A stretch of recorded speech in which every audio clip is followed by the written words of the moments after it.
produjo todas estas cosas. Pero ahora vamos a otro relato, el Jueces capítulo 16. Y aquí vamos a ver el efecto del pecado en un hombre que se llama Sansón.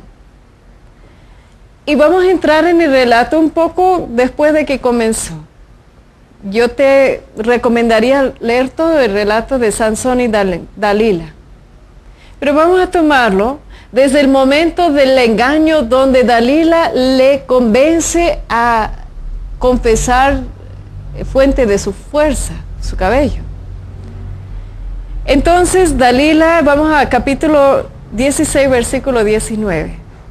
Dalila hizo que Sansón se durmiera con la cabeza recostada en sus piernas y llamó a un hombre para que le cortara las 7 trenzas de su cabellera.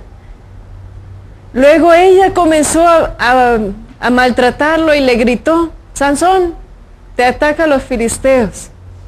Y Sansón se despertó creyendo, a ver, escucha eso, se despertó creyendo que se libraría como las otras veces, pero no sabía que el Señor lo había abandonado. Entonces los filisteos lo agarraron y le sacaron los ojos y se lo llevaron a Gaza, en donde lo sujetaron con cadenas de bronce y lo pusieron a trabajar en un molino de la cárcel. Escucha eso, aquí viene lo bueno.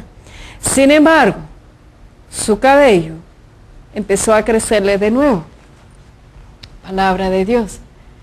Si no sabe cómo comenzó este relato, la mamá de Sansón no podía tener hijos, ¿sabes? Rogaban a Dios, imploraba a Dios por este hijo. El Señor mandó este hijo con una profecía y les pedía antes de nacer de que no tomara vino la mamá, que se preparara desde el vientre para su venida, imagínate, consagrado a Dios desde su nacimiento, desde antes de su nacimiento. Y señal de esa consagración era el cabello. Su fuerza no era el cabello. ¿Entienden? Su fuerza era en la consagración a Dios. Su fuerza era en ser separado para Dios, apartado para Él, un pueblo consagrado, un hombre, en este caso, consagrado. Dios muchas veces tiene mucha paciencia para los hombres consagrados, especialmente los sacerdotes y las religiosas. Mucha paciencia. Mucha paciencia. Y nunca sabrás cuándo va a agotar esa paciencia.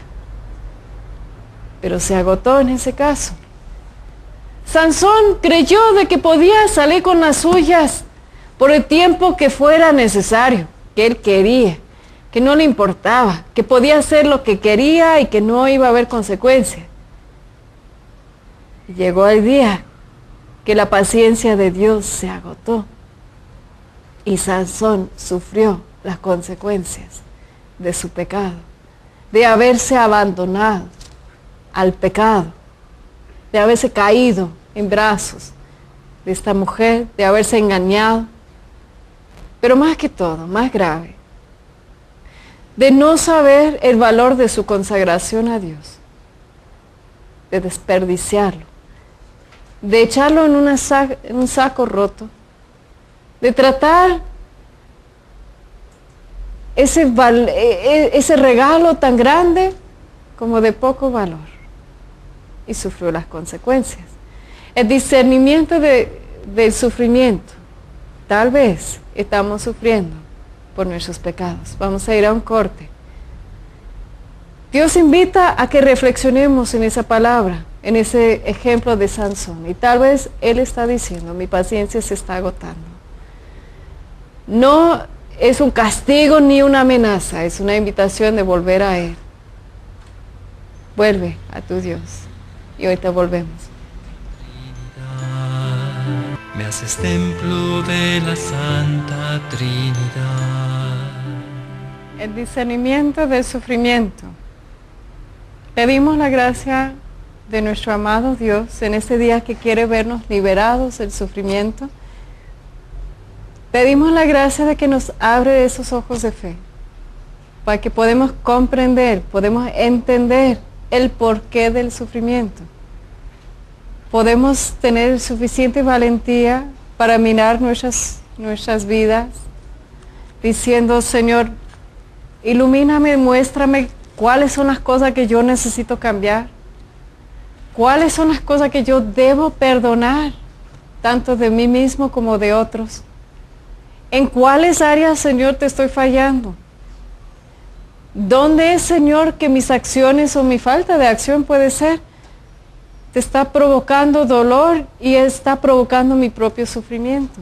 Es decir, en oración podemos pedir al Espíritu Santo que nos ayude a discernir ese sufrimiento. Una hermana, Eugenia Guerrero, llamó muy inteligentemente, de hecho, porque cada llamada significa toda la semana que vamos a estar orando por esas peticiones, vamos a tenerte en intensa oración, y yo personalmente los voy a llevar a la Basílica de Guadalupe y voy a presentarlo a la Virgen, la Madre del Cielo, la Morenita, creyendo de que pues ella tiene influencias, ¿no es cierto? Vamos a creer que su poderosa intercesión nos va a ayudar, sin duda. Pues Eugenia Guerrero escribió que cuando uno sufre a causa de sus propias acciones del pasado, ¿cómo se puede superarlo? Es la pregunta. Y yo creo que mucho de ese programa, pues de hecho lo hemos dedicado a entender, a comprender el sufrimiento, a discernirla, viendo que puede ser fisiológico, emocional, algo de nuestra manera de pensar, puede ser provocado inclusive por el pecado. Amiga, ¿cómo se puede superar? Pues solamente en Cristo, solamente aprendiendo de Él, solamente perdonando, como Él perdonó desde la cruz, diciendo, Padre, perdónalos. Solo así, amiga, se puede superar muchas cosas que guardamos en el corazón. Cuando desistimos de insistir en la justicia, cuando decimos, Señor, aunque me duele, aunque me cuesta, yo decido, es decir, no voy a vivir de cómo me siente, no voy a vivir de mis emociones, yo decido perdonar esta acción, la otra acción, la otra acción, la otra acción, y decido dejar esta persona con libertad, libertad para mí, en donde ellos no forman esa cadena en mi corazón, esos recuerdos no me matan, no me limitan. Y si yo he cometido esos errores, qué difícil saber que no somos perfectos. Qué difícil saber que somos humanos, ¿no es cierto? Qué difícil es de aceptar nuestra fragilidad como humanos. De decir que, pues, en esas circunstancias, no justificándonos, pero somos imperfectos y hemos cometido pecados. Dice la palabra de Dios que todos somos pecadores, necesitados de la gracia. ¿Se acuerda, amiga, que te dije? Que en Jesucristo está toda la respuesta. Él nos ayuda a sanar, a perdonar. Y cómo no, a perdonarnos a nosotros mismos. Y a ver que Él puede hacer algo nuevo en nosotros. Por eso está titulado, de hecho, el programa, Nueva Vida. Creyendo en esa obra de Dios. Que si tú te perdonas a ti mismo, Dios va a enviar una gracia, una paz en tu corazón, donde vas a recordar el pasado, sin que ese pasado te mata. No es fácil.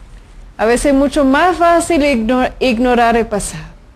Mucho más fácil ponerlo al lado y decir, pues ya lo superé, pues voy a seguir adelante. Pero qué importante es tratar toda nuestra vida, pasado, presente y futuro, a la luz del Espíritu Santo y con Jesucristo Rey en nuestro corazón.